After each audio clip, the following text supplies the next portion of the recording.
Break के बाद एक बार फिर से आपका स्वागत है। अयूब खान नाम तो सुना ही होगा। वही अयूब जो कभी शहाबुद्दीन का दाहिना हाथ हुआ करता था, वही अयूब खान जिसके छोटे भाई का नाम रईस खान है। दोनों का जुर्म से वैसा ही नाता है जैसे बंदूक का गोली से। अब तक अयूब पुलिस को चकमा देकर बचकर भाग निकलता था, लेकिन अब बिहार एसटीएफ ने उसे दबोच लिया है। देखिए इस रिपोर्ट में गैंगस्टर अयूब की पूरी क्राइम कुंडली। सलाखों में सिवान का कुख्यात गैंगस्टर, कभी शहाबुद्दीन का हुआ करता था शूटर। अयूब पर अब तक 42 संगीन अपराध दर्ज।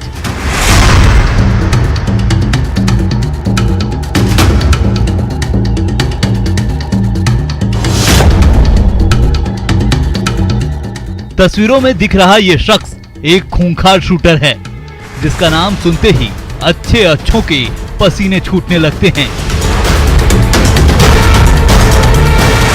इस पर किडनैपिंग और हत्या जैसे कई संगीन अपराध दर्ज हैं। कत्ल की वारदात को ये ऐसे अंजाम देता था जैसे लोग घर के किचन में गाजर मूली काटते हैं। ये वही अयूब खान है जो कभी शहाबुद्दीन का दाहिना हाथ हुआ करता था। उसी के इशारे पर ट्रिगर दबाता था और पलक झपकते ही आम से खास तक को मौत के घाट उतार देता था। लेकिन अब ये सलाखों के पीछे पहुंच गया है। एसटीएफ को ये कामयाबी उस वक्त हाथ लगी जब कुख्यात अयूब अपने परिवार के साथ नए साल का जश्न मनाकर गंगटोक से वापस लौट रहा था। इसी दौरान बिहार एसटीएफ के एक अधिकारी को इनपुट मिली। एसटीएफ ने नाकेबंदी कर जांच अभियान तेज कर दिया। इसी दौरान अयूब पूर्णिया जिले के दालकोला चेक पोस्ट पर घेराबंदी कर खान ब्रदर्स उर्फ अयूब खान को वाहन चेकिंग के दौरान बिहार एसटीएफ ने देखते ही दबोच लिया। एसटीएफ की टीम उसे अपने साथ पटना लेकर चली गई। बिहार एसटीएफ की टीम ने सिवान के कुख्यात गैंगस्टर अयूब खान को गिरफ्तार कर लिया है। अयूब खान की गिरफ्तारी उस वक्त सुनिश्चित हुई जब वह गैंगटोक से पूरे परिवार के साथ नए साल का जश्न मनाकर मुजफ्फरपुर वापस लौट रहा था। पूर्णिया जिले में वायसी के पास अयूब खान की गिरफ्तारी हुई है। दरअसल अयूब खान की तलाशी इसलिए बिहार एसटीएफ की टीम कर रही थी क्योंकि सिवान से पिछले 7 नवंबर को 3 युवक शहर से जब बाहर निकले उसके बाद वे रहस्यमय ढंग से गायब हो गए। सही सुना आपने, 7 नवंबर यही वो तारीख थी जिस दिन सिवान शहर से 3 युवक बाहर निकले थे। 8 नवंबर को इन तीनों युवकों के काले रंग की स्कॉर्पियो गोपालगंज के मीरगंज थाना क्षेत्र के सवैया के पास पुलिस ने लावारिस हालत में बरामद की थी। लेकिन युवकों का कोई सुराग नहीं मिल सका। जो तीनों युवक गायब हुए थे उसमें रामनगर निवासी विशाल सिंह, हुसैनगंज थाना क्षेत्र के पैगंबरपुर निवासी अंशु सिंह और जिरादेई थाना क्षेत्र के भलुआ निवासी परमिंदर यादव शामिल है। इस मामले में पुलिस ने जांच के दौरान संदीप को गिरफ्तार किया, जो विशाल का दोस्त बताया जाता है। संदीप ने ही पूछताछ के बाद अयूब खान का नाम लेते हुए तीनों को ठिकाना लगा देने की जानकारी पुलिस को दी। इसके बाद नगर थाना में विशाल सिंह की मां के आवेदन पर केस दर्ज किया गया और तब एसपी ने इस मामले में एसटीएफ का गठन किया था और साथ साथ कार्रवाई में बिहार एसटीएफ से भी मदद मांगी थी। उसके बाद से बिहार एसटीएफ की टीम अयूब खान के पीछे पड़ी हुई थी और इसके लिए लगातार छापेमारी चल रही थी। लेकिन जब अयूब खान का मोबाइल सर्विलांस पे डाला गया तो उसका लोकेशन गैंगटोक में मिला। उसके बाद से बिहार एसटीएफ की टीम उसके पीछे लगी हुई थी और लौटने के क्रम में पूर्णिया के पास उसकी गिरफ्तारी की गई। हालांकि इसके बाद बिहार एसटीएफ ने सिवान पुलिस को अयूब खान को सौंप दिया है। सिवान पुलिस ने आज काफ़ी देर तक इंट्रोगेशन भी किया बिहार एसटीएफ के सहयोग से, लेकिन उन तीनों युवकों के बारे में कोई जानकारी हासिल नहीं कर सकी है फिलहाल सिवान पुलिस हो या बिहार एसटीएफ की टीम। अब ऐसे में इन तीनों युवकों के बारे में पता लगाना एक बड़ी चुनौती बन गई है। अयूब खान और उसका भाई rice Khan gangster Khan brothers के नाम से विख्यात है। दोनों भाई जुर्म की दुनिया के बड़े नामवर अपराधियों के तौर पर जाने जाते हैं। दोनों पर कई संगीन केस दर्ज है। जमानत पर बाहर निकले रईस खान इन दिनों सियासी वजूद तलाशने की कोशिश में जुटा है। अयूब और रईस खान बाहुबली नेता मोहम्मद शहाबुद्दीन के मुख्य शूटर के रूप में जाना जाता है। अयूब खान का भाई रईस खान कभी बाहुबली माने जाने वाले पूर्व सांसद शहाबुद्दीन का करीबी माना जाता था और फिलहाल रईस खान अपनी राजनीतिक वजूद तलाशने में लगा हुआ है।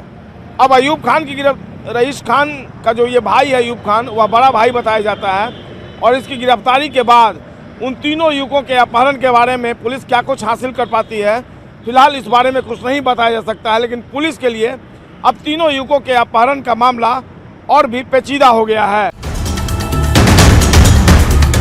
हालांकि दोनों ने शहाबुद्दीन के खिलाफ विरोध कर दिया था और अपना एक नया खान ब्रदर्स नाम से गैंग चला रहा है और बड़े पैमाने पर जमीन हथियाने से जुड़े मामलों में शामिल है। अब आपको अयूब खान की क्राइम कुंडली से रूबरू कराते हैं।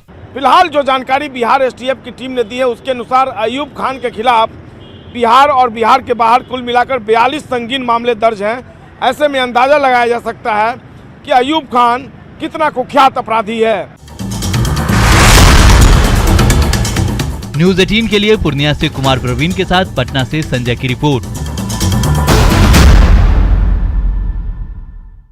तो अपराधी चाहे लाख शातिर हो, तफ्तीश की दिशा अगर सही है तो बच नहीं सकता कोई भी गुनहगार सलाखों के पीछे जाने से। तो पुलिस चाहे सोई हो, मुजरिम चाहे कोई हो, आप बने रहें हमारे साथ, क्योंकि हर जुर्म के खिलाफ हमारी तफ्तीश लगातार जारी है।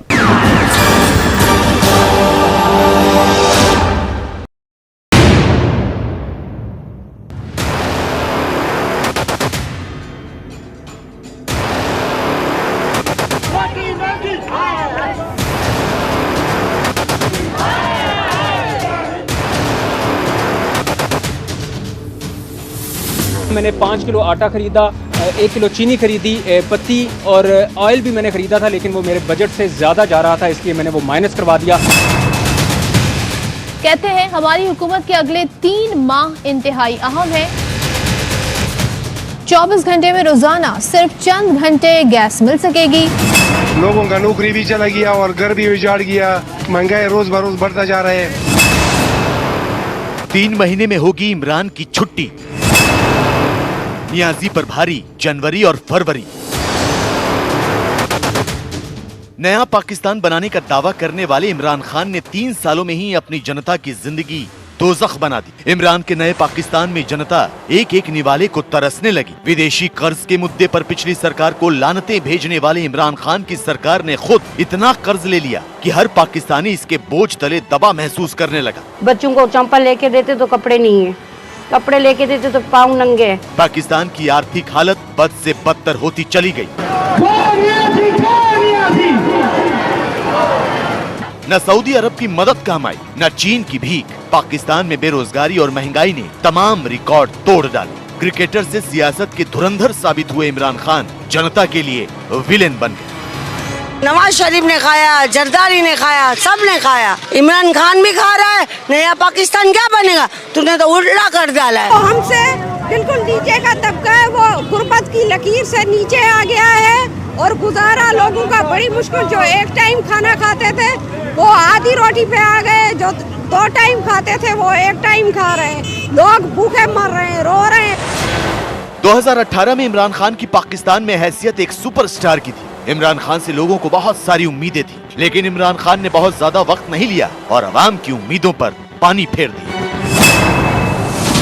पाकिस्तान के अखबार डॉन की रिपोर्ट के मुताबिक पाकिस्तान के अधिकांश परिवार अपनी आधी से अधिक आय भोजन पर खर्च करते हैं, जबकि परिवहन, पेट्रोल, बिजली और अप्रत्यक्ष करों की बढ़ती लागत ने भूख, गरीबी और कुपोषण में इजाफा कर दिया है। विश्व बैंक की माने तो 20 लाख से ज्यादा लोगों के गरीबी रेखा से नीचे आने के बाद पाकिस्तान में गरीबी 2020 में 4.4% से बढ़कर 5.4% हो गई थी। विश्व बैंक ने अनुमान लगाया कि पाकिस्तान में गरीबी अनुपात 2020-21 में 39.3% था और 2021-22 में 39.2% रहने का अनुमान है।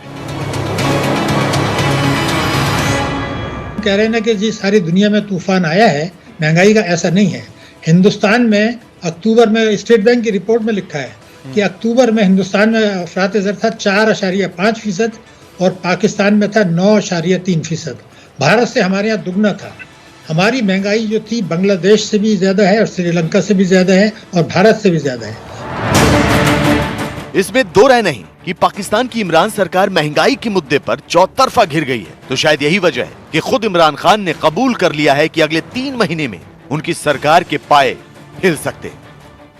आपको आगाह करें, वजीर आजम इमरान खान की अहम गुफ्तगू सामने आई है। गुफ्तगू उन्होंने सीनियर सहाफी खावर घुम्मन से मुलाकात के दौरान उनकी गुफ्तगू सामने आई है। कहते हैं हमारी हुकूमत के अगले 3 माह इंतहाई अहम है। आइंदा 3 माह में महंगाई को कंट्रोल करना होगा। हमारे बहुत से अच्छे कामों की तशहीर नहीं हो रही।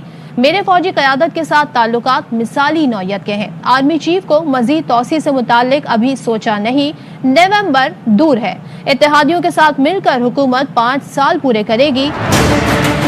जी, इमरान खान ने पाकिस्तान के एक न्यूज चैनल को दिए इंटरव्यू में कहा कि उनका देश गंभीर मुद्रास्फीति का सामना कर रहा है। ऐसे में तहरीक इंसाफ सरकार के लिए अगले 3 महीने काफी चिंताजनक हो सकते हैं। इमरान खान ने देश की पिछली सरकारों पर आरोप लगाते हुए कहा कि मौजूदा सरकार की सबसे बड़ी विफलता पिछले शासकों की जवाबदेही की कमी है। उन्होंने ये भी कहा कि उनकी सरकार के अधिकांश प्रयासों का प्रचार प्रसार ठीक से नहीं किया जा रहा है। उसके कई कारण हैं। पहली बात तो ये कि उनको कोई तजुर्बा नहीं है इस तरह की हालात से डील करने का, और दूसरी बात यह है कि जो पॉलिटिकल क्राइसिस या उनके पास इकोनॉमिक क्राइसिस जो आई है उसका समाधान उनके पास है नहीं। उनके पास नहीं है, बल्कि उनकी गवर्नमेंट के पास भी नहीं है, उनके सेटअप में नहीं है। जिस तरह का उन्होंने पाकिस्तान ने अपना सेटअप को अडॉप्ट किया है, उस निज़ाम के अंदर इन समस्याओं का समाधान मुझको नज़र नहीं आता। पाकिस्तान आने वाले समय में 3 महीना नहीं बल्कि सालों इस समस्याओं से जूझती रहेंगी। इमरान खान का डर लाजमी भी है, लेकिन सिर्फ महंगाई, बेरोजगारी और बढ़ती अराजकता ही नियाजी की परेशानी की वजह नहीं है। इसके अलावा भी बहुत कुछ है जिसकी वजह से इमरान खान अपनी सरकार के गिरने की खुद ही भविष्यवाणी कर रहे हैं। इसमें सबसे पहली वजह है इमरान सरकार के खिलाफ जनता के आक्रोश को भुनाता विपक्ष। पाकिस्तान की विपक्षी पार्टी पीपीपी ने 27 फरवरी से इमरान सरकार के खिलाफ मार्च निकालने का ऐलान किया है। ये मार्च कराची से इस्लामाबाद तक निकाला जाएगा। दूसरी वजह है पाकिस्तान सेना के चीफ कमर जावेद बाजवा का कार्यकाल। बाजवा का कार्यकाल इस साल नवंबर में समाप्त होने वाला है। हालांकि इमरान सरकार ने अब तक उनके सेवा विस्तार पर कोई फैसला नहीं लिया है, लेकिन माना जा रहा है कि बाजवा का कार्यकाल खत्म होते ही इमरान सरकार की उल्टी गिनती शुरू हो जाएगी। जनता के बीच में आक्रोश भी लगातार बढ़ता चला जा रहा है। वो जॉब्स चाहती हैं, वो चाहते हैं नौकरियां मिलें, वो चाहते हैं कि मुल्क में डेवलपमेंट हो, और वो डेवलपमेंट संभव नहीं है। पाकिस्तान ने अपना पिछले 25-30 साल में जो उसका पूरा जो टेंशन था, जो उसके फोकस थी, वो थी इस्लामिक